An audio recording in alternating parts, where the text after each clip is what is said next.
Okay, Assalamualaikum guys. So ada beberapa sikit info yang kita nak ulang dan bagi tahu bagi yang terlepas pandang, sebab memandangkan ada lagi beberapa customer yang DM kita, bang saya nak buat interior, saya nak buat door trim, saya nak buat seat. Okay, untuk booking interior kita dah stop order. Kita hanya habiskan untuk minggu ni ada lebih kurang 4 biji kereta saja yang booking. Ada yang buat interior, ada yang buat seat, ada yang buat dashboard, ada yang buat door trim.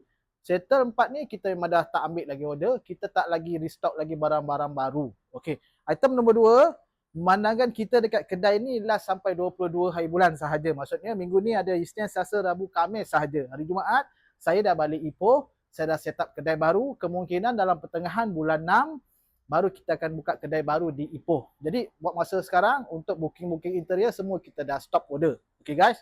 Info nombor 3. Okey.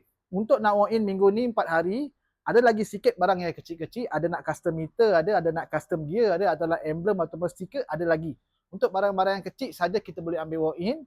Untuk yang barang-barang semua besar kita dah stop order. Okay guys, terima info ni So jangan lagi ada tanya saya lagi, bang saya nak buat door trim, saya nak buat seat, saya nak buat interior. Itu semua tunggu nanti update kita nanti dalam pertengahan bulan 6 di kedai baru di Ipoh Perak guys. Okay guys, terima info ni, jumpa next video. Assalamualaikum.